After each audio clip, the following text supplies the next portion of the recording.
d'abord, merci. Je suis très content d'être ici à la siège de la Patrie News. Je pense que c'est très important développer les moyens de communication indépendants avec une vision près des peuples et qui puisse exprimer finalement la vision des peuples en lutte pour notre souveraineté, pour des causes justes, pour à nouveau, pour bâtir finalement dans chaque société, mais ensemble, un nouveau ordre international plus juste et multipolaire. Et dans ce contexte-là, je suis très content aussi d'être en Algérie parce que l'Algérie, c'est un pays qui a beaucoup marqué d'abord la lutte du peuple algérien, la lutte pour la libération, pour la décolonisation, la guerre de libération algérienne a beaucoup marqué à plusieurs générations dans le monde, et notamment en Amérique latine aussi.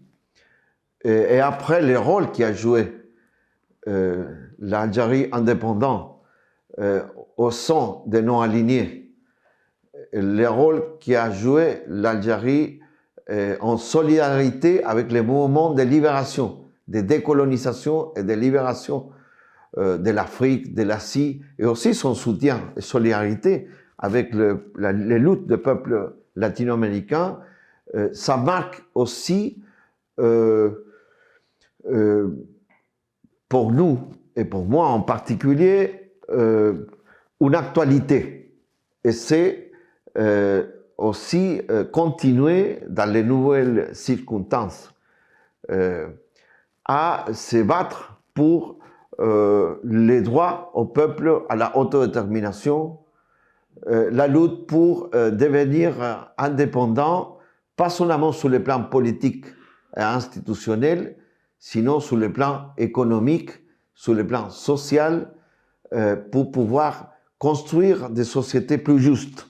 Et dans ce sens-là, notre présence et assistance au congrès du Fonds Polisario veut marquer ça, c'est-à-dire la solidarité du peuple latino-américain, notamment le peuple chilien, mais les peuples latino-américains, avec une lutte très actuelle, qui est au plan siècle, 21e siècle, un peuple qui continue à se battre pour obtenir sa liberté face à l'occupation colonialiste et illégale du Maroc, d'une partie très importante du territoire qui appartient au peuple sahraoui. Aujourd'hui, c'est une lutte qui est parfois bloquée sur le plan des grands moyens de communication de l'Occident, par exemple, non, qui essayent de cacher qu'est-ce qui se passe au Sahara occidental, que c'est une lutte de décolonisation, mais en même temps, c'est une lutte d'un peuple pour survivre et assurer sa survie, et sa dignité et sa liberté. Et nous assistons à un congrès dans un moment historique. D'une part, depuis l'année 2020, le peuple sahraoui a repris la lutte directe ou la lutte armée après que le Maroc a violé les cessez-le-feu de façon unilatérale, d'une part. D'autre part, la lutte du peuple sahraoui a augmenté la solidarité, pas seulement en Afrique. La République arabe sahraoui démocratique fait partie, comme nous savons, de l'Union africaine, mais a des rapports très étroits, importants, avec pas mal de pays de l'Amérique latine au Caraïbes. Dernièrement, le nouveau gouvernement progressiste et de gauche, par exemple, de Honduras, de la présidente Xiomara Castro, a repris des relations diplomatiques et politiques très dynamiques avec la race. Avant, quelques mois avant, c'était fait de la part du gouvernement du Péruvien.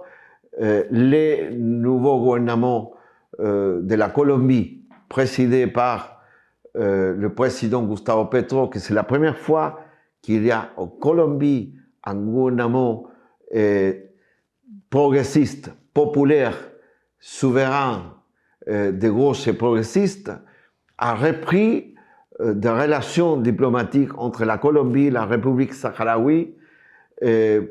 Mais ce qui est important, c'est que la lutte des Sahraouis, elle n'est pas toute seule. Le peuple sahraoui est accompagné par des millions de citoyens et citoyennes latino-américains, pas seulement pour les gouvernements et les États qui reconnaissent la race, sinon aussi pour les peuples et ces organisations syndicales, des étudiants, des femmes, etc. Et c'est dans ce contexte-là, par exemple, que nous avons constitué, une plateforme des organisations qui rassemble, qui s'appelle plateforme latino-américaine et caribéenne de solidarité avec le peuple sahraoui, qui rassemble les associations et des organisations depuis Mexique jusqu'à l'Argentine, en passant pour l'Amérique centrale, de toutes les organisations et associations de solidarité envers le peuple, la lutte du peuple sahraoui. Et donc, nous sommes là pour exprimer d'abord la solidarité concrète, deuxièmement, pour soumettre notre voix à condamner à l'occupant illégal Maroc qui a violé la loi internationale, la légalité internationale et qui l'efface de façon permanente contre le peuple sahraoui, qui attente contre les droits humains de façon systématique dans les territoires occupés des Sahraouis.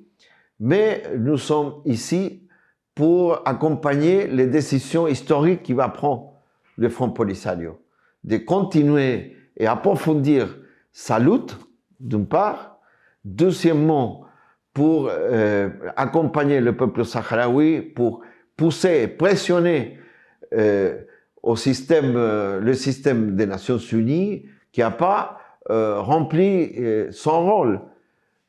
Parce que jusqu'à aujourd'hui, ça fait 40 ans que les accords de paix et les accords sur la réalisation d'un référendum d'autodétermination pour les peuples sahraouis, ils ont été bloqués, pas seulement pour le Maroc, sinon aussi par ses alliés de l'Occident. Et donc, dans ce cas-là, il faut que les peuples latino-américains, les peuples africains, ensemble, les mouvements sociaux, politiques, culturels, il faut redoubler la solidarité avec le peuple sahraoui. Nous sommes là pour accompagner ce processus et après faire la diffusion et accompagner les mesures qui vont être prises par la souveraineté sahraoui rassemblée dans ces congrès du Front Polisario.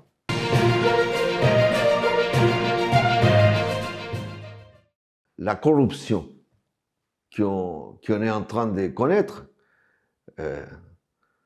mais sûrement est beaucoup plus profonde de ce qu'on vient de connaître, des enquêtes, des processus qui se sont ouverts, démontrent que la façon d'agir du Maroc, non, c'est de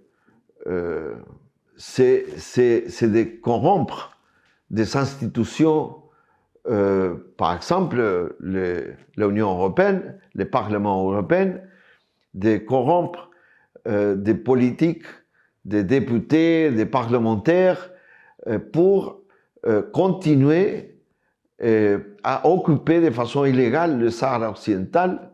Deuxièmement, pour continuer à violer les droits de l'homme, les droits du peuple sahraoui de façon systématique, sans se faire condamner par la communauté internationale, au moins essayer de réduire les pressions, les condamnations, les appels aux droits du peuple sahraoui dans les institutions internationales.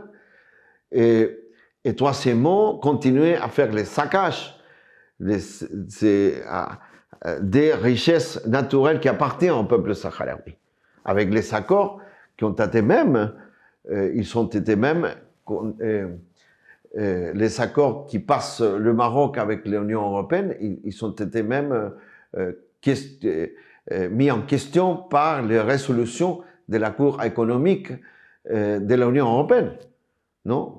Par rapport au territoire qui n'appartient pas au peuple, qui n'appartient pas au Maroc, qui appartient au peuple sahraoui. Donc, c'est une méthode qu'on vient de faire la découverte, que nous, on la savait, parce que c'est la même méthode qu'utilise le Maroc pour acheter des consciences et des dirigeants politiques et parlementaires latino-américains.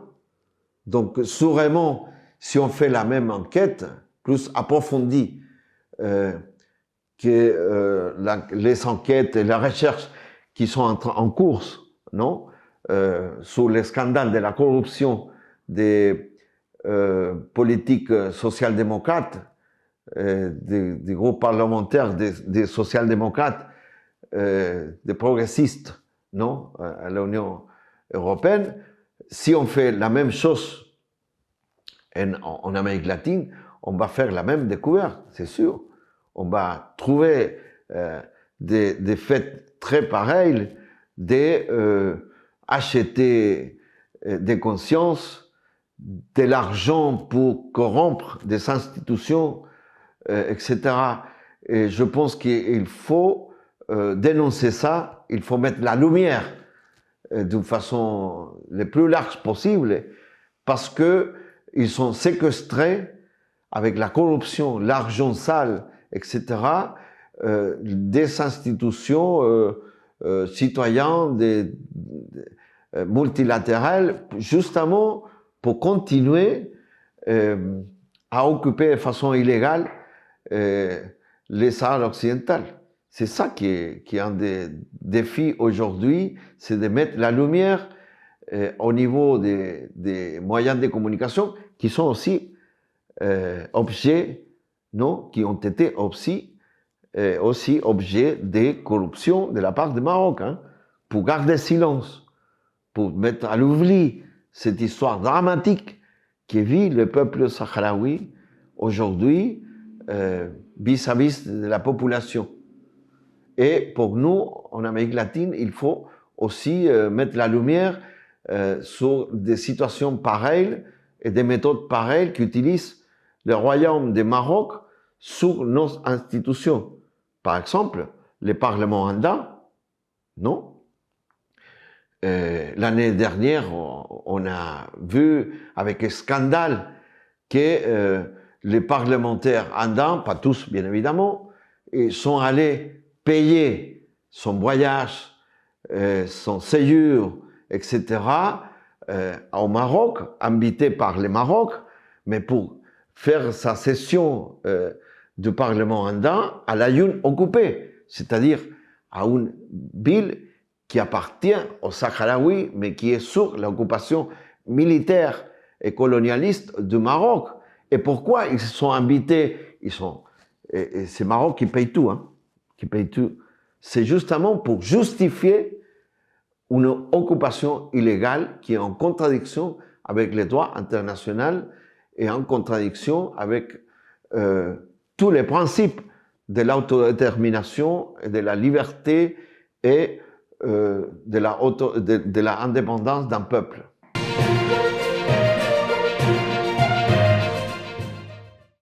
D'abord, je veux mettre en valeur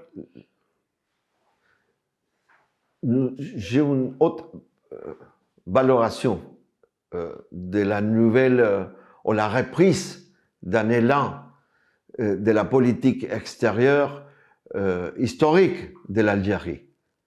Et pourquoi? Parce que je pense que l'Algérie est en train de reprendre, à la lumière, dans les nouvelles circonstances actuelles, etc., sa politique internationale qui était fondée sur 3 principes très importants et qui sont liés à sa propre histoire de lutte. D'abord, à la défense du principe de la autodétermination du peuple. Deuxièmement, à la coopération, la solidarité entre les peuples du Sud. Et c'est ça qui a mené l'Algérie, qui a eu un rôle très important au sein des mouvements des non-alignés, en solidarité avec les luttes des peuples qui luttaient par sa décolonisation et sa libération, et aussi pour, troisièmement, chercher à bâtir un nouveau ordre international plus juste, avec des échanges moins illégaux, avec moins d'inégalités dans les échanges économiques, commerciaux, à niveau des pays du Sud et du Nord de la planète. Et dans ce sens-là, je pense que l'Algérie joue un rôle très important maintenant. D'abord, je veux mentionner que leur position de défense des droits du peuple sahraoui à son autodétermination, mais de défense des droits du peuple à son autodétermination, y compris aussi sa défense de la cause palestinienne, non, est très important. Et la prise de position du gouvernement de l'Algérie par rapport à la position du gouvernement de Sánchez Castejón de l'Espagne, non, qui a rejeté sa responsabilité en tant qu'ex-puissance qui a fait la colonisation du Sahara occidental, non, qui a une responsabilité, la décolonisation, qui n'a pas fini encore, qui ne s'est pas vérifié encore du Sahara occidental. La prise de position, par exemple, de l'Algérie en défense du principe de la autodétermination du peuple sahraoui, je la trouve très très importante. Deuxièmement, sa position par rapport à la crise et à la guerre aujourd'hui, non, qui frappe l'Europe en Ukraine, c'est-à-dire sa position non alignée, sa position équilibrée face à la pression des puissances impérialistes aujourd'hui, comme les États-Unis et même ses alliés de l'OTAN, de l'Union européenne. Sa position de chercher des équilibres et la paix et la coopération entre tous les pays, y compris bien évidemment la Russie, la Chine, dans les BRICS, sa demande d'entrer aux BRICS, c'est une contribution, à mon avis, très importante à la recherche d'un nouvel ordre international et d'un ordre multilatéral. Et troisièmement, je pense que l'Algérie a fait une contribution très importante avec, à l'occasion du 60e anniversaire, non, dans les contextes, dans les cadres, disons, du 60e anniversaire de l'indépendance de l'Algérie même, l'année dernière, a fait une contribution très précieuse à accompagner les accords des factions palestiniennes pour reprendre moi je dirais, la puissance et la légitimité de la unité palestinienne autour de la résistance face à l'occupant colonialiste qui est le gouvernement d'Israël aujourd'hui, de son territoire, mais en même temps pour mettre en valeur à l'Organisation de la libération de Palestine avec des accords vraiment importants de tous les secteurs de façon plus large, palestiniens et tous les courants et tous les partis et mouvements palestiniens avec, qui se battent pour sa libération. Et donc, dans ce sens-là, je pense que l'Algérie est de retour sur la scène internationale dans les pays du Sud et j'espère qu'elle accroît sa présence et sa contribution justement pour les biens du peuple qui lutte comme le peuple sahraoui, pour les biens des peuples comme le peuple palestinien, mais aussi que l'Algérie peut, au sein par exemple de l'Union africaine, jouer un rôle plus dynamique au sein du BRIC dans les relations avec l'Amérique latine et aux Caraïbes. Et je pense que ça c'est très important pour assurer une confluence des coopérations, des échanges, d'amitié sud-sud, qu'il faut absolument la développer, l'encourager pour l'avenir, pour bâtir l'avenir plus juste de l'humanité.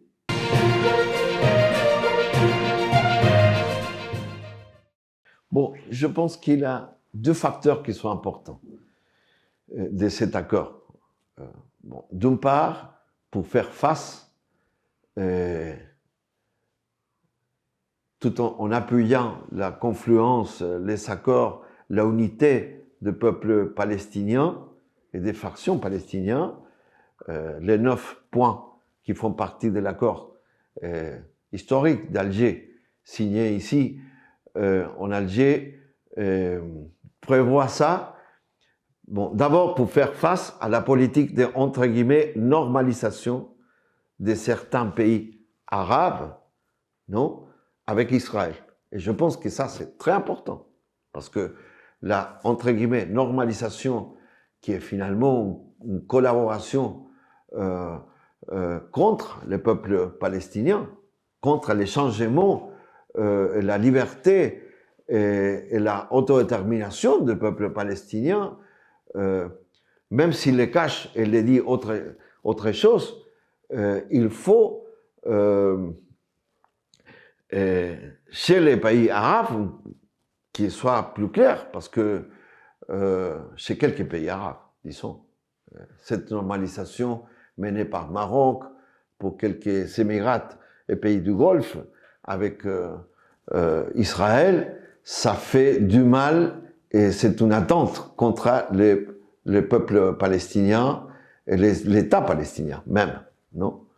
Il faut le dire, premièrement. Et deuxièmement, ces accords vont contribuer aussi à reprendre l'unité de l'action de la résistance palestinienne face à la montée de l'extrême droite palestinienne et de la politique, pas seulement de maintenir un status quo contre les peuples palestiniens, sinon à renverser le status quo et pouvoir avancer et faire avancer le droit international. Les résolutions des Nations Unies qui restent lettres mortes maintenant sur les droits du peuple palestinien à son autodétermination, à son État et à sa sécurité aussi.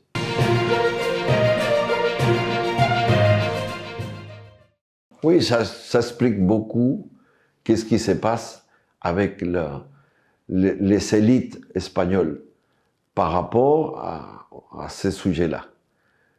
Il faut pas oublier que celui qui était, par exemple, par rapport en Amérique latine, pour le grand représentant des intérêts de la monarchie marocaine et aussi des intérêts des grosses corporations transnationales espagnoles, etc., était l'ex-premier ministre espagnol Felipe González, non?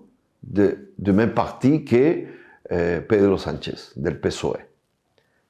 Aujourd'hui, on trouve aussi un autre ex-premier ministre espagnol del PSOE, social-démocrate, qui il fait partie aussi, il est presque un porte-parole des intérêts marocains, du royaume du Maroc, en Amérique latine, au Caraïbes, que c'est l'ex-premier ministre qu'on rencontre même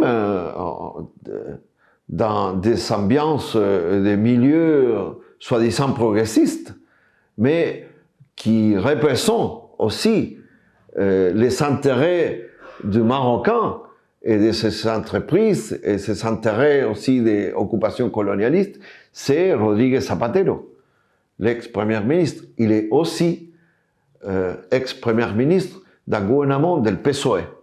C'est-à-dire que malheureusement, l'influence, les intérêts qui a Maroc pour continuer à occuper de façon illégale et colonialiste les Sahara occidental, il fait sa défense, il fait le lobbying en profitant de ces rapports économiques qu'on ne sait pas quels sont parfois vraiment ces rapports, hein, ce type de rapports, grâce à ces relations avec les principaux dirigeants de la social-démocratie espagnole et aussi de la droite. Hein. C'est pas seulement, ça appartient pas seulement à la corruption des dirigeants espagnols au PSOE, etc. Mais la plupart, ils sont malheureusement, ils font partie de ces groupes politiques, etc. Mais c'est vrai que on peut dire qu'il y a des intérêts très obscurs, finalement, qui ont empêché, je pense même, que la classe politique espagnole prend conscience de sa responsabilité envers les processus de décolonisation qui restent encore ouverts du Sahara occidental pour accomplir les résolutions des Nations Unies historiques qui sont valables encore de décolonisation de peuples sur la oppression coloniale. Et donc, je pense que le Maroc a joué un rôle très négatif sur la politique espagnole aussi. On a vu ça dernièrement avec la tuerie, les assassinats qui ont été faits par la gendarmerie marocaine à Melilla, mais avec la complicité aussi de la gendarmerie espagnole et avec les silences du gouvernement de Pedro Sánchez Castejón, les silences de complicité finalement des crimes qu'on n'a pas tiré la lumière ni les responsables jusqu'à aujourd'hui, et avec les silences des alliés de l'Occident, des Maroc et des Espagnols. Donc tout ça c'est lié, malheureusement. C'est-à-dire la corruption sur les institutions de l'Union européenne, notamment le Parlement européen, pour garder silence face aux violations des droits de l'homme menées par Maroc, pour garder silence et finalement être complice de l'occupation illégale du Sahara occidental, du saccage des ressources naturelles qui appartiennent au peuple sahraoui dans les territoires occupés, etc. d'une part, et d'autre part, on peut voir aussi comment les moyens de communication, parce qu'il faut aussi soumettre pas mal de moyens de communication, des propriétaires des moyens de communication et quelques journalistes qui sont au solde finalement de la unique vision et version de fait de la part du Maroc. Et je pense que ça montre qu'il y a des choses assez pourries, qu'il faut mettre la lumière, que les peuples, nous devons mettre la lumière pour nous informer et pour voir qu'est-ce qui se passe, qui a empêché que secteur important de par exemple, de la société espagnole ne prend pas conscience ou refuse d'assumer sa responsabilité sur une blessure ouverte jusqu'à aujourd'hui, que c'est la décolonisation, la souveraineté du Sahara occidental.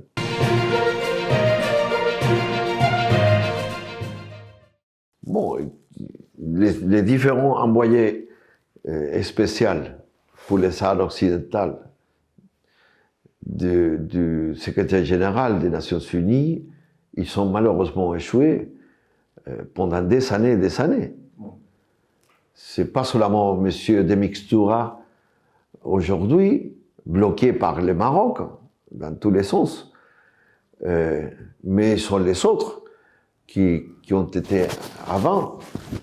Mais pourquoi? Parce que finalement, le grand problème qu'il y a aux Nations Unies, et notamment les conseils de sécurité des Nations Unies, c'est les membres permanents qui ont des facultés pour bloquer des résolutions ou la mise en suivi des résolutions concrètes qui sont des grands alliés du Maroc. Pourquoi? Pour des faits économiques, non? Et géopolitiques, comme par exemple la France, le gouvernement de la français, qui est ses complices. Il est complice de façon permanente pour bloquer les résolutions et les suivis concrets des résolutions à l'intérieur du Conseil de sécurité. Il faut le dire concrètement. Et tout ça a fait... Bon, et c'est alliés occidental, parce que c'est pas seulement la France, mais la France, malheureusement, c'est un pays très, très, très complice du Maroc sur la scène géopolitique, à cause de ses intérêts, non, en Afrique et au Maghreb, non.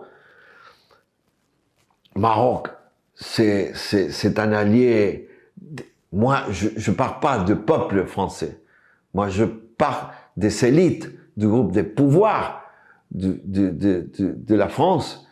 Mais en revenant à votre question, c'est évident que les Nations Unies, et particulièrement les conseils de sécurité, a complètement échoué ces mandats et ces mêmes résolutions à cause des pouvoirs qui sont pas bon, les pouvoirs qui bloquent et les résolutions pour des intérêts qui sont en dehors, non, des accords des Nations Unies, de décolonisation, des droits internationaux, etc. Et je pense que le système même des Nations Unies, il est en crise aujourd'hui, depuis longtemps.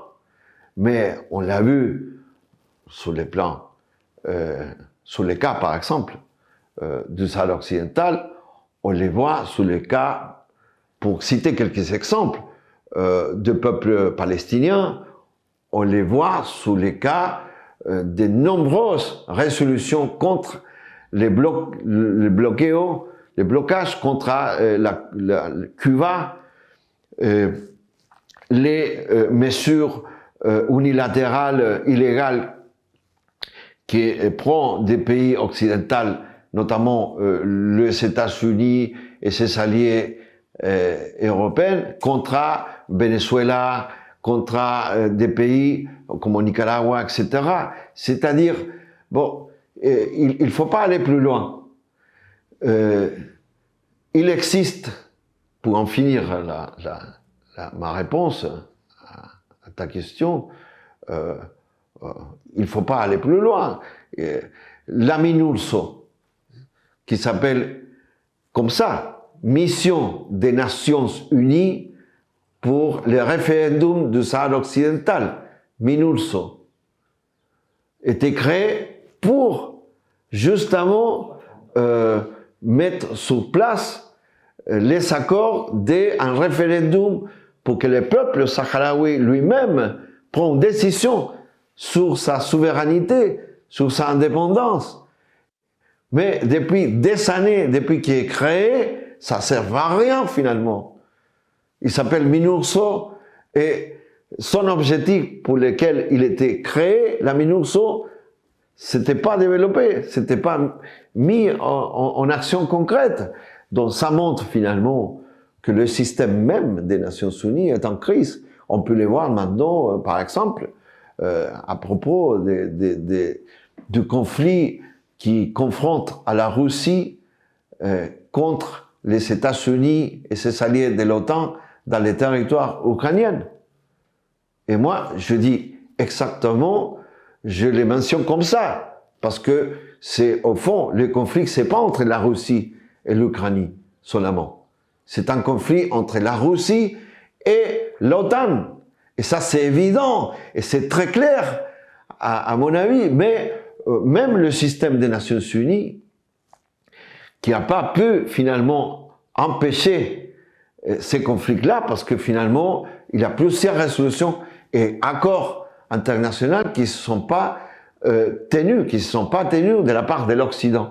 Donc, bref, je pense que malheureusement, les institutions des Nations Unies sont en crise pour assurer les droits du peuple sahraoui et des autres peuples à son autodétermination, à sa sécurité, etc.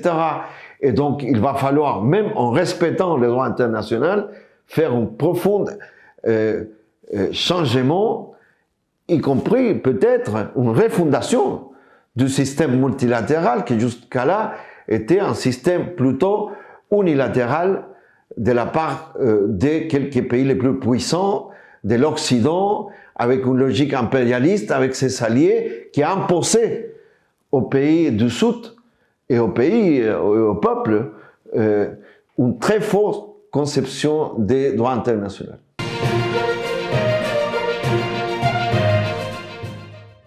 Nous assistons à un monde qui est sous une crise très complexe et un grand défi. D'abord, nous sommes confrontés à la survie même de l'espèce humaine, c'est-à-dire la crise du climat, la crise justement du moyen ambiance, du climat global. C'est une crise de la façon de produire, c'est une crise des échanges, c'est une crise plus globale qu'il faut la confronter, qu'il faut chercher des solutions pour l'avenir de l'humanité. D'abord, nous assistons à une crise aussi, la fin d'une époque. C'est-à-dire, à la fin de la guerre froide, entre guillemets, entre l'Est et l'Ouest, non?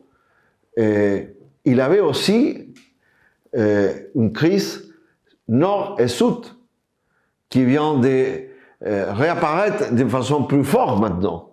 C'est-à-dire, c'était pas la fin du conflit, la fin, entre guillemets, de la guerre froide entre la ex-Union soviétique et l'Occident capitaliste. Parce qu'il y avait aussi une crise entre les pays développés du nord capitaliste et les pays qui cherchaient des nouvelles modèles de développement, de libération, etc. du pays du Sud. Quand je dis ça, parce que nous sommes confrontés maintenant à une guerre qui a des conséquences sur tous nos pays. C'est-à-dire la guerre qui se déroule en Ukraine est en train de bouleverser pas mal des faits, des productions, les complexes militaro-industriels qui viennent de s'accroître, d'une façon incroyable, etc. Tous les rapports de sécurité, etc. Et c'est une crise qui nous amène à bâtir des nouvelles accords multilatéraux. Et dans ces contextes-là, les BRICS, par exemple, peuvent jouer un rôle très important pour rebâtir un nouvel, disons, rapport de force, pour rebâtir et reconstruire un système multilatéral plus juste et plus équilibré, qui peut remettre le droit international vraiment dans son sens concret, non? Et je pense que ça, et dans ce contexte-là, l'Algérie, les pays non alignés, il faut aussi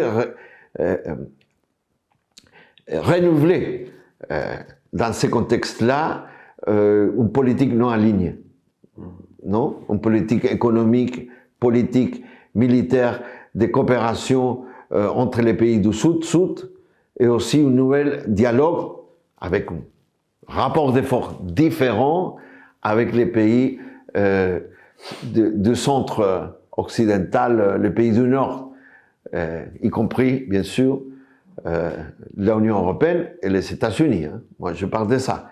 Non? Et son rôle, et l'OTAN, et ses alliances, et leur intérêt, et leur rapport économique, des échanges aussi avec les pays du Sud.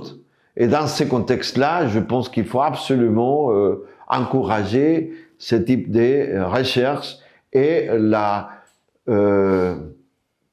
disons, la confluence et les accords des pays du Sud dans ce contexte-là, et les rapprochements et l'action commune entre l'Union européenne et la CELAC, qui c'est la